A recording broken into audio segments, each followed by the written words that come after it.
The millionaire invited his assistant because of a bet, but when she showed up looking like a goddess, everyone was...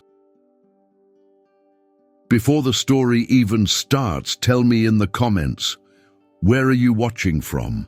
I'd love to know how far these stories reach. And if you love romance stories filled with emotion and twists, subscribe to the channel. That way, you won't miss any future episodes, and you'll help this channel grow and reach more people. It was a sticky Thursday night in Austin, Texas. The overcast sky mirrored the invisible weight hovering over the mirrored facade of Whitmore Enterprises, one of the state's largest holdings. At the top of the building, a group of executives toasted with aged whiskeys, surrounded by sophistication and arrogance. Brandon Whitmore, 34, CEO of the company, leaned back in an imported leather armchair. Tall, athletic, with light brown wavy hair and grey-green eyes that seemed to judge everything around him. He wore a tailor-made suit with surgical precision, yet carried a chill that not even Italian fabric could hide. He slowly swirled the crystal glass in his hand, distracted, when Ryan, his partner and childhood friend, teased with a mischievous smile. Everything's been so predictable lately. How about we spice up the gala this Saturday? Brandon raised an eyebrow, uninterested. Spice up how, exactly? Ryan laughed, flopping onto the sofa beside him. Let's make a bet. You invite your assistant to the gala. You know, what's her name again? The quiet one. She has a name. Elena, Brandon replied in a dry tone. That's it, Elena, the one nobody notices. If she accepts the invitation and has the guts to show up, I'll treat everyone to dinner in Paris.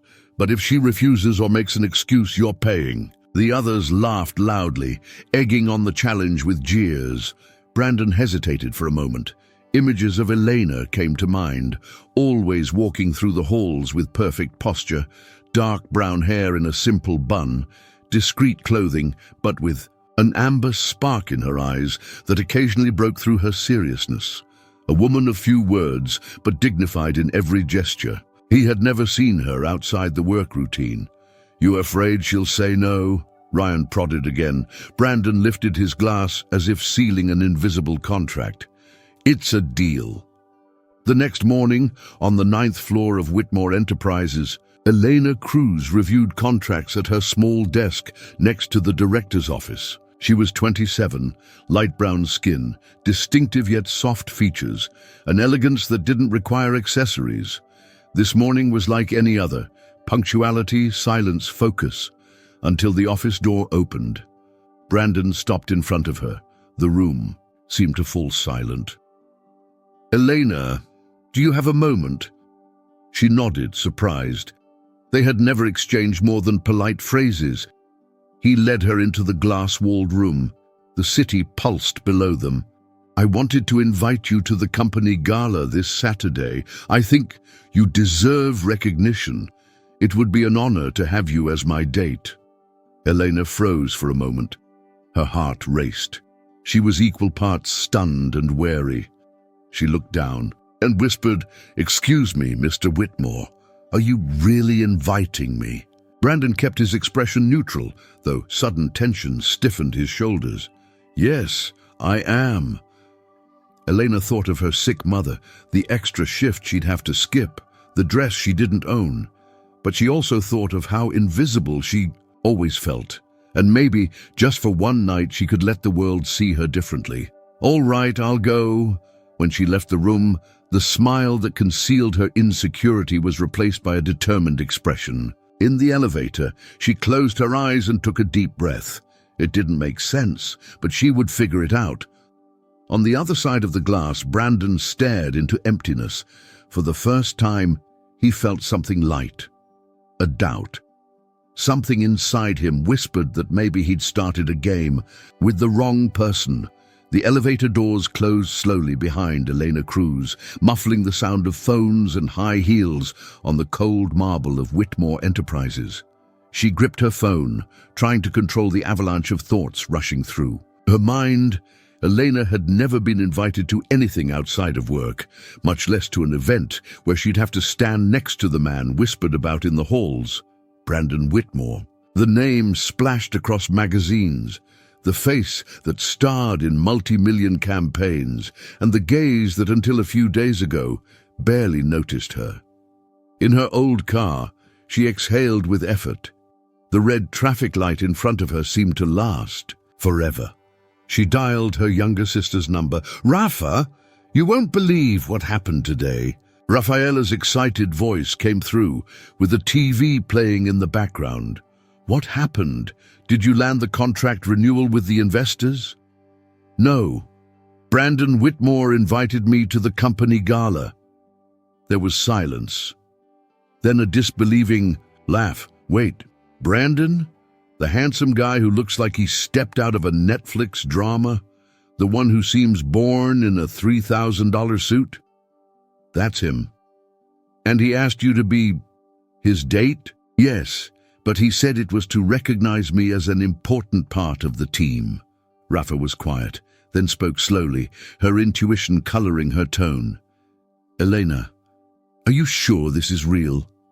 Or are they messing with you?" "I thought about that, but he seemed serious." Rafa sighed. "Still, are you going? Because if you go, you have to go as a woman they've never seen before. You have to walk into that hall as the amazing woman I see every day." Elena bit her lower lip. She was tired of being the shadow, of being just efficient, invisible. "I'll go." On the glass-walled penthouse of the private restaurant, where Whitmore Enterprises partners celebrated another million-dollar merger, the atmosphere was relaxed and thick with cigar smoke. Brandon took a sip of whiskey when Ryan leaned across the table. "She said yes?" Brandon nodded, expressionless. "She's going." The room erupted in laughter. "Oh my God. This is going to be epic," one of them said, toasting the others. Ryan added, "I can't wait to see their faces when she shows up in that perfect everything way of hers." Brandon fell silent, staring at the bottom of his glass. For the first time, the bet didn't feel so fun. Something inside him, a part he usually ignored, began to weigh heavy. In her small room in a modest East Austin neighborhood, Elena stared at herself in the mirror. The dress Rafa found at a thrift store seemed tailor-made for her. Deep blue, simple, but cut to accentuate her elegant posture. Rafa pulled Elena's hair into a loose, low bun, leaving strands framing her face. "You look like a goddess," she said, pride shining in her eyes. Elena smiled, nervous. "What if they laugh at me?" "Then they can laugh. Because when you walk into that hall, you're not just the assistant, you're the incredible woman they've never seen." Elena took a deep breath. It was now or never. The driver opened the door of the black rental car discreetly. Elena Cruz stepped out with steady steps, even though her heart was pounding like an ancient drum. In front of the five-star hotel where Whitmore Enterprises gala was taking place, golden spotlights lit up the entrance, and press cameras captured the arrival of the city's most powerful executives. She swallowed hard at the sight of women parading in dresses worth more than a year of her salary. She took a deep breath, adjusted the deep blue dress Rafaela had lovingly tailored, and walked in. The main lobby was a world of its own. Crystal. Chandeliers hung like constellations above a crowd, dressed in jewels and champagne. The sound of the orchestra filled the space with composed elegance. And then she appeared. At first, no one noticed, but as she crossed the ballroom, her dark brown, gently wavy hair brushing her shoulders, amber eyes fixed ahead in a serene posture, the conversation started to fade. One by one, heads turned. Elena looked like she had stepped out of a painting. The dress fit her silhouette perfectly. Her makeup was soft, highlighting her natural features. But that wasn't what caught people's attention. It was the way she walked, like she didn't owe anything to that place, like she knew, without fully knowing, that she was finally being seen the way she deserved. At the central table, Brandon. Whitmore looked up when he heard her name announced. Elena Cruz, executive assistant. The sound of her name cut through the room like a sharp note. Brandon, who had been casually chatting with investors, turned toward the entrance, and his whole body tensed. She was stunning. But more than that, she was different. She wasn't the woman he saw rushing down hallways with a clipboard and her hair up. She was a presence now. Brandon stood without realizing it. His colleagues at the table exchanged knowing glances. Ryan murmured with a half-smile, "I think your little bet is going to pay off more than you expected." Elena saw him from across the room, and for a second she hesitated. But he walked toward her. The crowd parted like the sea. "You came," Brandon said, his voice slightly husky. "I said I would," Elena replied, calm and steady, as if she knew the value of each step. He extended his arm. She took it, and the two walked together through the ballroom, watched as if they were part of an impossible scene. But Elena didn't know yet. She didn't know about the muffled laughs behind her back. She didn't know about the bet made, between whiskey glasses and charm-disguised disdain. And Brandon wasn't quite sure what he was doing anymore. Because somewhere between a cruel joke and an invitation, something real had started to form inside him. At the center of the ballroom, as the two danced under the lights, Brandon couldn't take his eyes off her. "You look incredible," he said, sincerity barely contained. Elena smiled, shy. "I'm just being myself. Maybe now you're seeing me differently." And at that moment, as if fate was ready to turn the page, a woman in a striking red dress approached with a glass in her hand and a venomous smile on her lips. "Good evening, Elena. What a surprise. I thought the gala was for special guests only. Didn't know we were betting invitations now." Elena's heart stopped for a second. Brandon froze. The sentence hung in the air. Elena frowned. "What do you mean, betting?" The music played on. The dance continued, but in that moment, between three people and one poisonous remark, the magic of the night began to crack. The champagne glass trembled slightly in Elena's hand as the woman in red walked away, leaving behind a trail of heavy perfume and poisoned words. Brandon tried to downplay the moment, but his grey-green eyes faltered for an instant. Elena pretended not to hear, but something inside her was no longer at peace. The words echoed like shattering glass deep in her chest. "A joke between the bosses." She looked away, trying to find some stability in the crowded room, but what she found were eyes. So many eyes, some curious, some malicious, and many with that poisonous gleam she knew all too well, the kind that judges silently. Brandon stepped closer, trying to recover the earlier mood with a lighter tone. "Don't mind Madison. She's always competing with her own shadow." Elena forced a smile. "Why did she say that, Brandon?" He hesitated. The silence was the loudest answer he could give. "Why did you invite me exactly?" "Because you deserve to be seen, Elena, and because I wanted to." She crossed her arms, still holding the glass, her posture upright, chin slightly raised, amber eyes locked on him. "Are you sure there's nothing else behind it?" Brandon tried to meet her gaze, but Elena's firm, clear voice left him too exposed. Before he could answer, a group of executives laughed loudly just a few feet away. One of them looked over at the two of them and whispered something into the ear of the woman beside him. Her laugh was short but laced with contempt. Elena felt it like a dull punch to the stomach. Her eyes sparkled, not with emotion, but alertness. She took a deep breath, stepped back, looked Brandon in the eyes, and said in a low, sharp voice, "You can fool the whole world with that confident smile. But with me, Brandon, you don't have to pretend." He reached out to her, but she had already turned her back. She walked across the ballroom in silence, lifting the hem of her dress with one hand, never looking back. The crowd, as if hypnotized, made way for her. The music played on, but its sound felt distant. Outside, the night air was cold and sharp. Elena breathed deeply.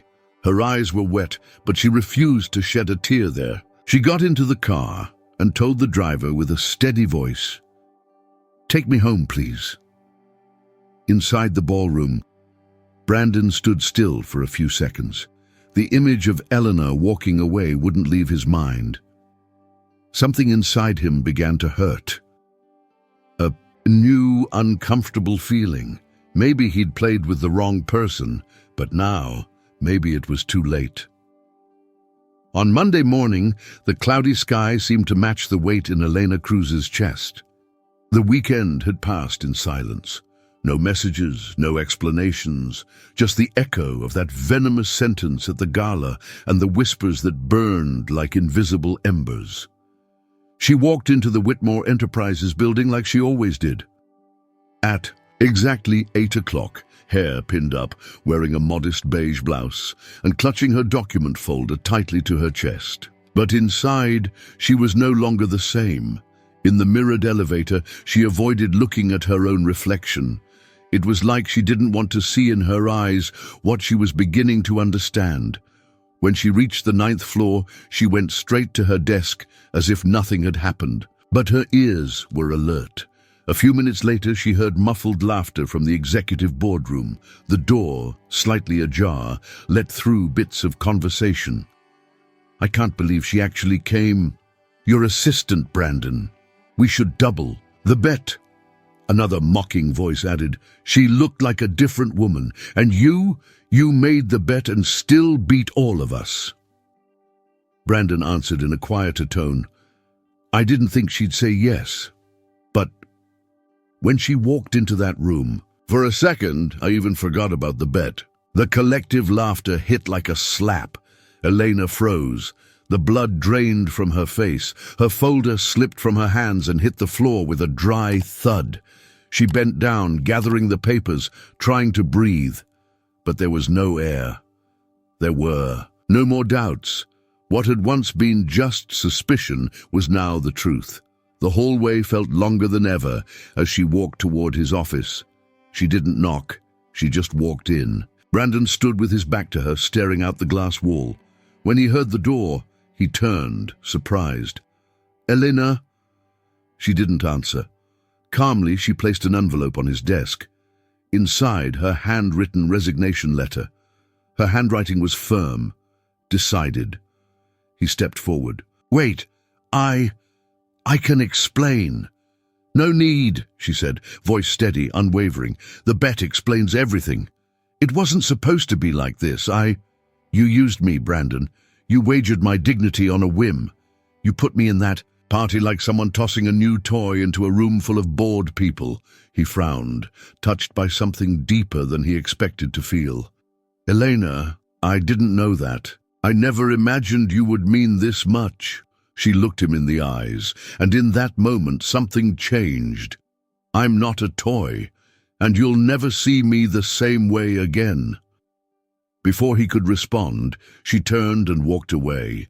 Every step she took seemed to break an invisible chain around her ankles. And when the elevator doors closed behind her, Brandon stood there, alone in the room where he'd always had everything except the courage to be real. In the days following her departure from the company, Elena Cruz vanished completely from Brandon Whitmore's life.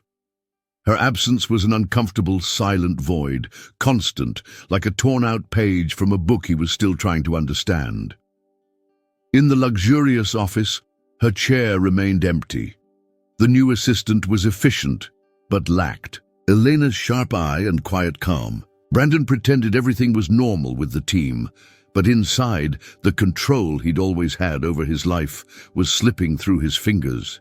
He tried to focus on numbers, meetings, contracts, but at night, alone in his glass and concrete apartment, he found himself thinking about her voice, the hard words spoken with clarity, the gaze that held both disappointment and strength. One Friday afternoon, after leaving a meeting, Brandon happened to find a flyer on a park bench. It was crumpled, but still readable. The title read, "Organiza Vida, practical solutions. For your home. Below was a photo of her, Elena, smiling, wearing jeans, a white shirt, and cleaning gloves, standing beside an elderly woman and a teenage girl in a school uniform. His heart raced. A few days later, he began quietly driving through the working-class neighborhoods of East Austin, places he'd never set foot in before. Streets with cracked sidewalks, hand-painted walls, and barefoot kids playing. There, he saw her, for the first time outside the world of glass offices. Elena was on her knees, organizing cabinets in the home of a single mom with 3 young children. Her hair was tied up messily, her face sweaty, but she smiled with genuine warmth. When she finished, she handed the client a notebook filled with colorful labels. This will help you stay on track, and remember, organizing is also a form of self-care, she said kindly. Brandon watched from a distance, inside his car, like a man lost in the face of a simple truth. She was light, and he hadn't seen it. Meanwhile, Elena came home exhausted, a tiny 2-room apartment where she lived with her sick mother and younger sister. Life wasn't easy, but now there was something she hadn't had before: freedom. Sitting on the couch with the hospital bills in her lap, she sighed deeply. The cost of treatment climbed month after month, and despite her client's kindness and her small business's growth, it was still a constant struggle. Rafaela appeared with 2 mugs of tea. Mom had a good afternoon, slept a lot, but the new medication's running out. Elena nodded, staring at the numbers on the page with tired eyes. We'll figure it out. We always do. We always do. Are you sure you don't want to ask him for help? No, he's taken enough from me. I want to do this myself, for us. On the front sidewalk, inside a dark car parked discreetly, Brandon listened through the cracked window. His eyes, once so confident, were now filled with something deeper, regret. But he knew he couldn't just knock on her door and expect forgiveness. She wasn't the same anymore, and he had to change too. This time, words weren't enough. He had to prove. Just after sunrise, Elena found an envelope in the rusted mailbox of the building. It was sealed with red wax, her name handwritten in a style she'd recognize anywhere: Brandon Whitmore. She brought it to the kitchen, where the smell of fresh coffee clashed with the cold growing in her stomach. Rafaela was still asleep, and her mother was coughing softly in the next room. She sat at the table and opened the envelope. Inside was an investment contract bearing the Whitmore Enterprises logo, a large amount, very large, enough to expand Organiza Vida, pay for her mother's full treatment, and still provide stability for years. Along with the documents, there was a handwritten letter. If you accept this, know that it's not out of pity. It's because I believe in what you're building. And because of all the people who've passed through my life, you're the only one who made me see beyond myself. Brandon. Elena stared at the words like someone facing a cracked mirror. Her breathing grew heavy. She picked up the contract, stood slowly, and without hesitation tore it in half, then into 4 pieces, then 8. She whispered to herself firmly, "You want to buy your guilt, but not my respect." She tossed the pieces in the trash and washed her hands. The water ran cold, as if washing away the last trace of illusion, but deep down, somewhere, something in her had stirred. 3 days later, on Saturday, the neighborhood's small plaza was filled with locals and volunteers. It was clean-up day for the old community center, a space that had hosted classes, meals, and community talks for years, but was now slowly falling apart. Elena, her face sweaty and hands covered in white paint, was organizing cans, hammers, and brushes when she heard a metallic sound behind her. She turned slowly. Brandon was there, wearing worn jeans, a plain t-shirt, and dirty sneakers. No bodyguards, no photographers, no trace of the arrogance he once wore. He held a paint can and a roller in his hands. His hair was tousled by the wind, and his eyes, for the first time, looked stripped of any mask. "Are you going to kick me out, or can I help?" he asked, without smiling. She took a moment to respond. People around them were starting to notice who the stranger was, but he didn't seem interested in being recognized. He walked up to the old wooden wall and started painting without waiting for permission. Elena kept watching. There was something different in his movements. No show, no gestures to impress. He got his hands dirty, splashed paint on his pants, stumbled over boards, and apologized like anyone else. For hours, he said nothing more. He just worked alongside the residents, sweating under the Texas sun as if he belonged there. By late afternoon, with the walls almost done, Elena approached. She handed him a bottle of water. "Didn't think you knew how to use a paintbrush." He took the bottle and looked at her, breathless. "Neither did I, but I guess learning from what we break is the only way to truly fix something." She didn't reply, just looked away. But inside, the ice was beginning to melt, slowly. The days after the cleanup passed like a warm breeze at summer's end. Brandon returned to the plaza whenever he could, sometimes to paint another wall, other times just to carry cement bags or organize tools at the end of the day. He never demanded attention, never sought redemption in words. He was simply present, and to Elena that was beginning to speak louder than any apology. On one of those golden afternoons, after the volunteers had gone, Elena was sweeping the front sidewalk of the community center. Brandon appeared beside her, tired but calm. He carried 2 bottles of iced tea and a paper bag with cookies from the local bakery. "Temporary truce?" he asked, offering one of the bottles. She accepted, raising an eyebrow. "You're outdoing yourself. First paint, now cookies." He smiled faintly and sat on the front step. She hesitated a moment, then sat beside him, leaning the broom against the wall. The silence between them was no longer tense. It was the silence of 2 worlds trying to understand each other. "You don't seem like the same man from that glass office," she said, watching the sky turn orange. "Maybe I never was. I just got really good at pretending." She turned to him, curious. "Why?" Brandon rubbed his hands, thoughtful. "When I was 12, my mom left. She left a note and a photo of us. Said the world was too heavy and she needed to breathe on her own. Never came back." Elena said nothing. The wind gently tossed loose strands of her hair. "My dad was never around, always working. After she left, I became an expert at hiding fear, anger, loneliness. I grew up thinking feeling was weakness, that control was everything."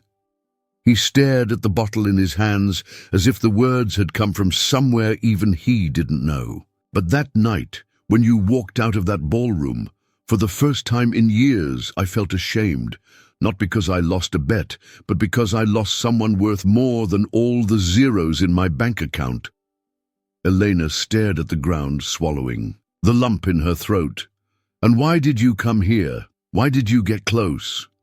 He took a deep breath. "Because when I saw you at that community event, surrounded by ordinary people, with your hands dirty and your smile so pure, I felt hope for the first time in a long time. Hope that maybe, just maybe, there's still something in me worth seeing for real." She blinked hard, trying to hold back tears. The wound was still there, but his words no longer sounded like excuses. They sounded like a confession. "You hurt me, Brandon, deeply." "I know," he replied, his voice rough, "and I don't expect you to forget. I just hope that one day you can see me, not as I was, but as who I'm trying to become." The sky was painted in shades of purple when she stood up. "I'm not promising anything," she said, picking up the broom, "but you can keep bringing cookies." He let out a quiet laugh, relieved. It wasn't forgiveness, but it was a beginning. An invisible thread was starting to reconnect between them, this time grounded in truth. The next morning, Elena woke up to her phone vibrating non-stop. Messages, notifications, missed calls. Her face still creased from the pillow, eyes half open. She unlocked the screen, and just like that, her world crumbled again. "Watch this now," said Rafaela's message, followed by a link. She clicked. It was a video, apparently recorded months ago on someone's phone. Brandon, surrounded by friends at a fancy restaurant table, laughing and saying, "If she actually shows up, I'll pay for dinner in Paris. But I doubt it. She doesn't even know she's part of the joke." The men around him burst into laughter. Someone raised a glass and said, "The invisible assistant's going to be our main event tonight." The video was short but cruel, and it went viral in just a few hours. The headlines came quickly. The assistant's humiliation. Elena Cruz, victim or opportunist. Brandon Whitmore, the CEO behind the immoral bet. She couldn't even finish watching. She threw the phone on the kitchen table and held her head in her hands. She felt naked before the world, exposed, judged, betrayed all over again. "Rafa, I can't go outside. I can't even breathe," she said, her voice breaking. Her sister, sitting across from her, tried to hold back tears. "Elena, the video is old. You've already overcome that. You rebuilt everything with your own hands. But now it's all being thrown away. The neighborhood mums, my clients, even the kids. They'll all think I was a fool, a weak woman, that I took humiliation and mistook it for love." Across the city at Whitmore Enterprises, headquarters, chaos had taken over. Reporters were camped outside the building. Employees were torn between shock and embarrassment. The board was pressuring Brandon to act. "It's your image or the company's, Brandon. And now they're incompatible," said the legal advisor. Unmoved, he didn't argue, he just stood, removed his badge, set it on the table, and walked out. That same night, red-eyed and unshaven, Brandon appeared live on one of the country's biggest talk shows. The host greeted him coldly. The audience expected explanations. Some demanded consequences. Others just wanted to see a broken man. Brandon sat in front of the cameras, breathing heavily, fingers clasped together like he was trying to hold his mistakes. "I messed up. There's no excuse for what I did. It was a joke between empty men, and I was one of them," he said, voice low. The host kept her gaze steady. "Why are you here now?" He looked directly into the camera. His eyes, once full of arrogance, now carried something rare, genuine regret. "Because the whole world saw that bet. But no one saw what came after. No one saw what that woman taught me.